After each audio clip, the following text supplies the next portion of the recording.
So welcome, Thomas Froese. Thomas Froese is Thank a you. chemical engineer by training, specialized in industrial organic chemistry. But from very early days of his research, he has been interested in AI, big data, and so on. So since 1994, he developed algorithms, for example, auto-MLP with and genetic algorithms. He is a certified expert for AI, big data, and automation of process engineering processes. And he has managed a lot of and implemented a lot of international industry projects and also German federal AI projects. He's a head chairman and the leading author of big data guideline committees from the VDI in Germany. And he is a trainer at university and a consultant for top management. So we are very much looking forward to your talk, and a warm applause for our remote speaker.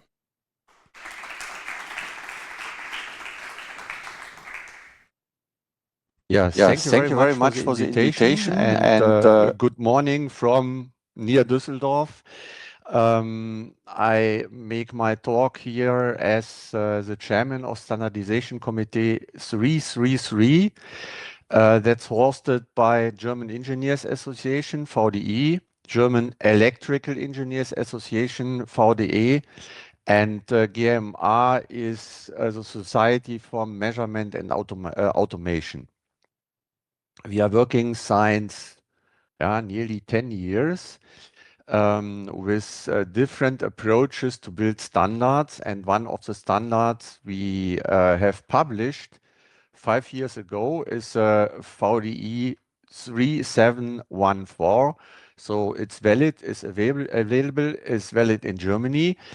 And the basic idea of the standard is that we have tried to build a universally applicable and standardized approach to build projects with big data. Big data was the first idea, and my impression is I don't speak about large language models. I speak about the use of artificial intelligence to build models of processes. And from this perspective, artificial intelligence is a part of big data because, artificial intelligence is more interesting for the most people. And there are some specific aspects you will see later. And so we have decided in the last year that we will change the name of the standardization committee in the direction of AI applications in production. And you will see what I mean with this. And our mission is to help people to follow, you can say, cooking recipe, a standard procedure to make it easy to be conform to other standards. And you will see what I mean with the other standards. The first picture I will show you to make it more practical is what I mean or what we mean in our working group if we speak about the use of artificial intelligence to optimize production processes. That's a typical scheme. That's not all, but that's a typical scheme what can describe what we mean. You have process data, you have laboratory data, you put it into a database. That's called digital shadow. That's the digital shadow of your production process, and you need a process description. Then you go with structured data into a, for example, machine learning algorithm. And this machine learning algorithm will build a model from the data. And this model can help you, that's the first step, to gain knowledge.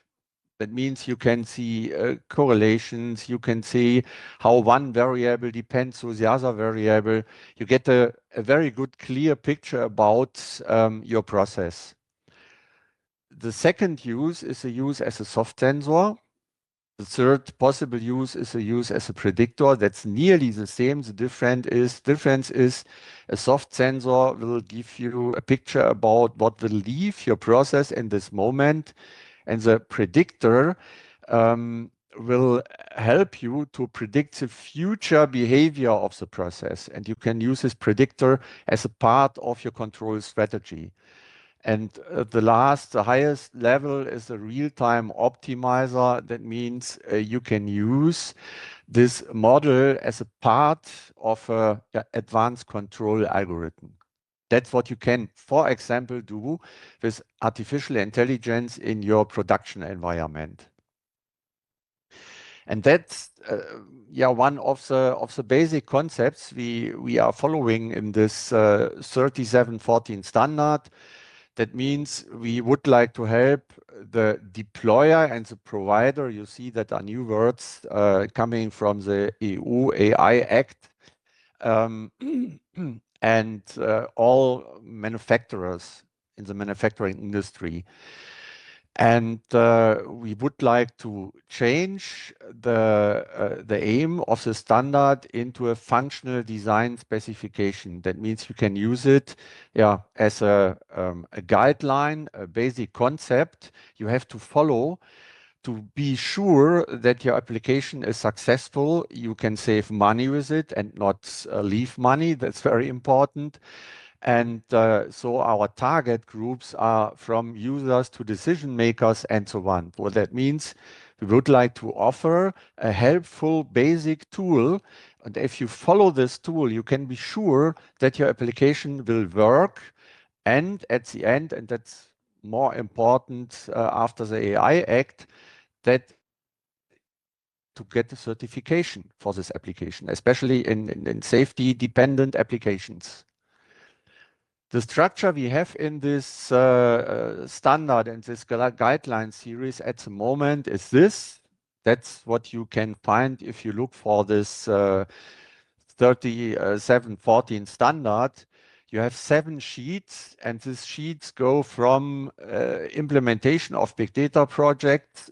That's a how-to, that's a cooking recipe.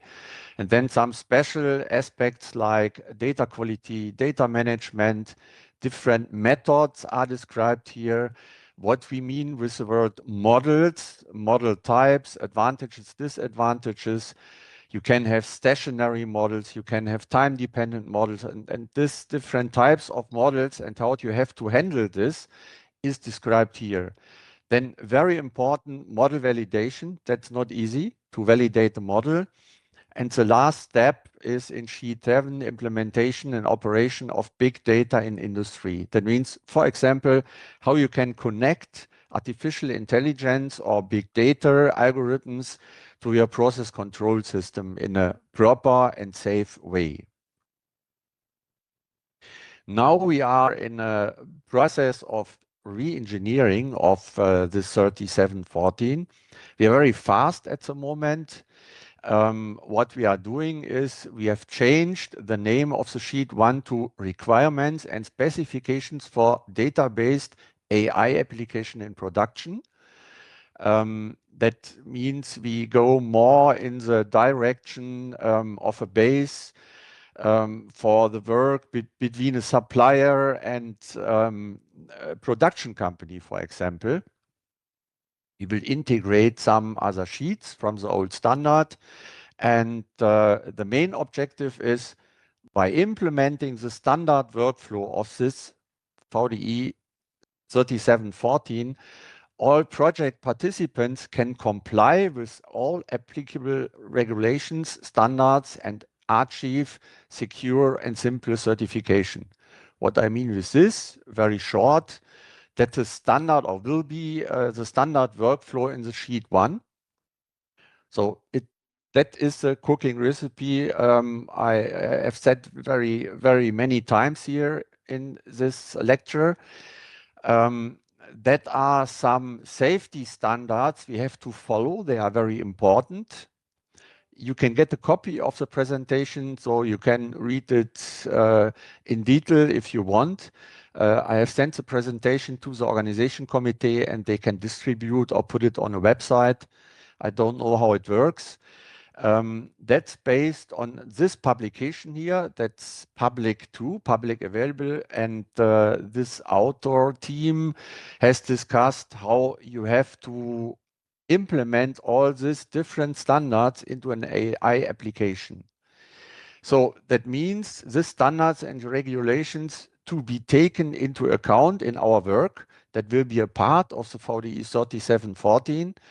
That means if you follow this cooking recipe of our standard, you will match all these standards. And yeah, he is a role model. I look a little bit to the time. That means we think in every project you need a provider, you have a deployer, you have a trainer. That's very important because in the EU AI Act is defined that you have to train all your people in the company if you do an AI project. You need an external certifier. That's very important, especially in safety-dependent applications.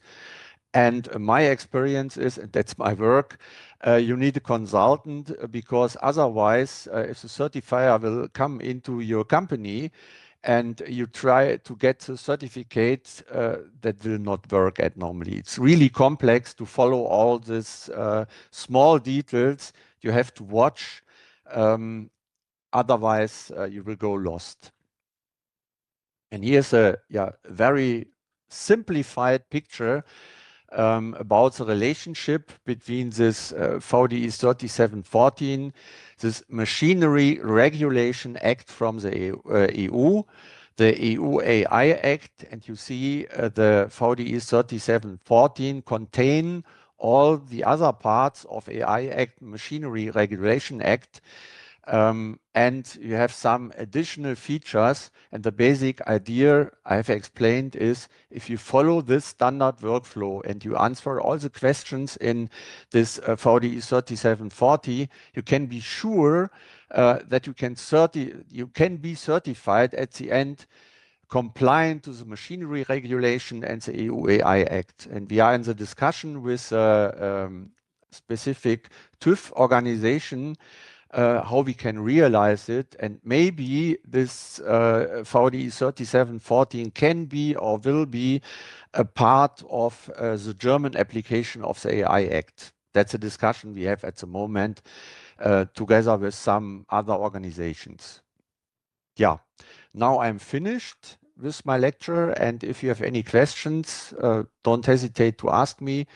And if you have further or specific questions with dependencies to your company or some secrets you wouldn't like to offer here in this auditorium, you can ask me self.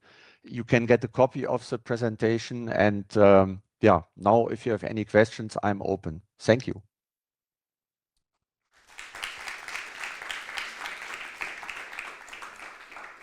Thank you very much for your very insightful presentation. And I'm now looking if there's someone with a question for you.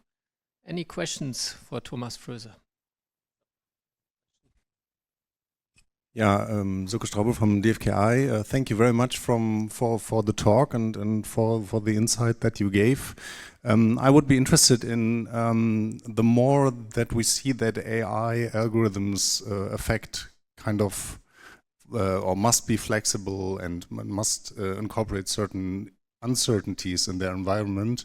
I would be interested in your view. How can standardization procedures, how can your work kind of cope with this? Is there a certain paradigm shift there, or so do you see any problems?